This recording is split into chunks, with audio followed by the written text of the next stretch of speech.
నమస్తే. సో బీసీలకు సంబంధించిన సమస్యలపై కావచ్చు, వాళ్ళకు ప్రభుత్వం ఇచ్చిన హామీలపై కావచ్చు, అయితే బీసీవై పార్టీ ఆధ్వర్యంలో నిన్నటి నుండి ఈ రోజు వరకు కొనసాగుతూ ఉంది అయితే ఆమరణ నిరాహార దీక్ష. సో ఈ దీక్ష ఇట్నే కొనసాగే ఛాన్సెస్ కూడా కనిపిస్తూ ఉన్నాయి. సో మరి బీసీలకి ఏదైతే టీడీపీ ప్రభుత్వం కావచ్చు, ఏదైతే కూటమి ప్రభుత్వం సంబంధించి వాళ్ళకి ఇచ్చిన హామీలు కావచ్చు, ఏదైతే చూసుకుంటే బీసీ రక్షణ చట్టం కావచ్చు, అదేవిధంగా బీసీ కార్పొరేషన్లు కావచ్చు, అయితే బీసీలకు సంబంధించిన నిధులు విడుదల చేయాలంటూ కూడా, అదేవిధంగా అమరావతిలో 1000 ఎకరాల భూమి బీసీలకు కేటాయించాలని ప్రధానంగా ఒక 5 డిమాండ్లతో అయితే ఈ నిరాహార దీక్ష చేయడం జరుగుతూ ఉంది. సో ఈరోజు రెండో రోజు కూడా కొనసాగుతుంది. సో ఈ నేపథ్యంలోనే బీసీవై పార్టీకి సంబంధించిన నాయకులు కావచ్చు, కార్యకర్తలు పెద్ద ఎత్తున అయితే ఇక్కడికి వస్తున్న పరిస్థితి కనిపిస్తూ ఉంది. దీనికి సంబంధించి మరి బీసీవై పార్టీ నాయకులు ఎట్లా స్పందిస్తారు, వాళ్ళకి సంబంధించిన డిమాండ్లు ఏంటి అనేది కూడా తెలుసుకునే ప్రయత్నం చేద్దాం. అన్న నమస్తే. సో ఈ బీసీవై పార్టీకి సంబంధించిన ఆధ్వర్యంలో జరుగుతున్న అయితే నిరాహార దీక్ష ఏంటంటే ముఖ్య ఉద్దేశం కావచ్చు, ప్రభుత్వాన్ని ఏం ప్రశ్నించదలుచుకున్నారు? గత దశాబ్దాల కాలం నుండి బీసీలు మా వెన్నెముక అని చెప్పుకుంటున్న పార్టీలు బీసీలను వంచి వారి ఆత్మగౌరవాన్ని దెబ్బతీస్తున్నారు. కాబట్టి ఏదైతే బీసీవై పార్టీ అధ్యక్షుడు రామచంద్ర యాదవ్ గారు ఫిబ్రవరి 22వ తారీఖున మంగళగిరి కేంద్రంగా బీసీ సింహగర్జన ఏర్పాటు చేసి ప్రధాన 5 డిమాండ్లను ఈ ప్రభుత్వం ముందుంచడం జరిగింది. అందులో ప్రధానంగా బీసీలకు రక్షణ చట్టం కావాలనేది మేము అడిగిన మాట కాదు. ఏదైతే నారా చంద్రబాబు నాయుడు గారు అనేక సందర్భాల్లో ఎన్నికల ముందు బీసీల మీద దాడులు జరుగుతున్నాయి, బీసీల మీద అక్రమ కేసులు పెడుతున్నారు, మేము అధికారంలోకి వచ్చిన 100 రోజుల్లో బీసీలకు రక్షణ చట్టం తెస్తామనే హామీనిచ్చి ప్రభుత్వం అధికారంలోకి వచ్చిన 22 నెలలు పూర్తయినా ఇంతవరకు బీసీ రక్షణ చట్టం గురించి ఎక్కడా మాట్లాడిన దాఖలాలు లేవు. మరొక డిమాండు బీసీలకు రాజధాని ప్రాంతంలో 1000 ఎకరాలు కేటాయించాలని రామచంద్ర యాదవ్ గారు ఈ ప్రభుత్వం ముందుంచడం జరిగింది.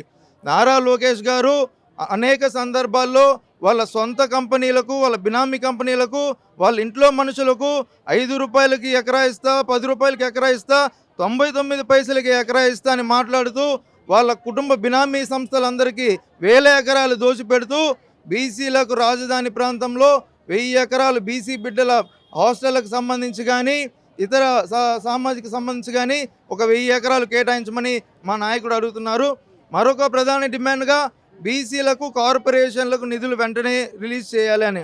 ఎందుకు రిలీజ్ చేయాలంటే బీసీకి సంబంధించి అన్ని కార్పొరేషన్లకు ఉత్సవ విగ్రహాలు లాంటి పదవులు ఇచ్చి 1 పైసా నిధులు కూడా విడుదల చేయాలనంటే ఈ ప్రభుత్వం బీసీ బిడ్డల సంక్షేమానికి ఎలాంటి విధంగా పూనుకున్నది అనేది మనందరం అర్థం చేసుకోవాలి. టీడీపీ నాయకులు కావచ్చు, అయితే ప్రభుత్వం ఉన్న నాయకులు అందరూ బీసీలకు మేము న్యాయం చేస్తా ఉన్నాం, మేము చెప్పిన విధంగా చేస్తా ఉన్నాం, కావాలని కొంతమంది తప్పుడు ప్రచారం చేస్తూ ఉన్నారు అనేది వాళ్ళ డిమాండ్. సో ఏంటి, ఎంతవరకు వాస్తవం? ఇవన్నీ పూర్తిగా అసంభావితం.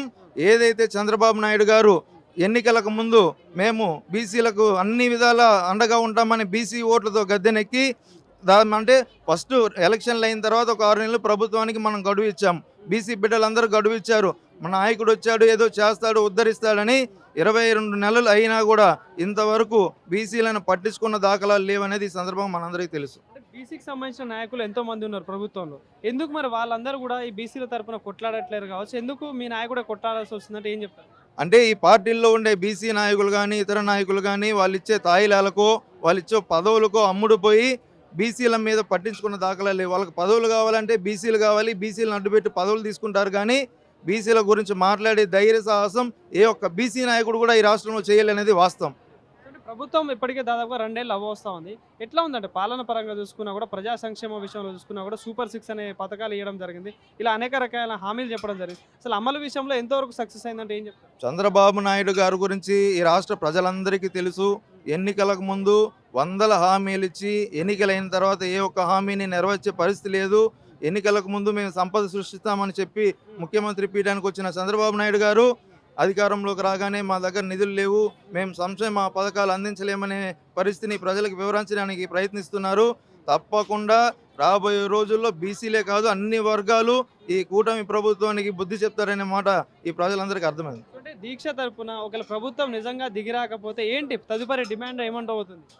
తప్పకుండా మా నాయకుడు చాలా క్లియర్గా చెప్పారు. ఈ దీక్ష ప్రారంభానికి ముందు ఏవైతే 5 డిమాండ్లను మేము ఈ ప్రభుత్వం ముందు ఉంచామో ఇవి కానీ అమలు చేయకపోతే ప్రాణ త్యాగానికైనా సిద్ధమయ్యి ఈరోజు రెండవ రోజుగా ఈ ఆమరణ నిరాహార దీక్ష కొనసాగుతుందనేది అందరూ చూస్తున్నారు. ముఖ్యంగా బీసీ ప్రజలు గమనిస్తున్నారు. రాబోయే రోజుల్లో బీసీవై పార్టీ అధ్యక్షులు రామచంద్ర యాదవ్ గారికి అన్ని వర్గాల మద్దతు ఉంటుంది.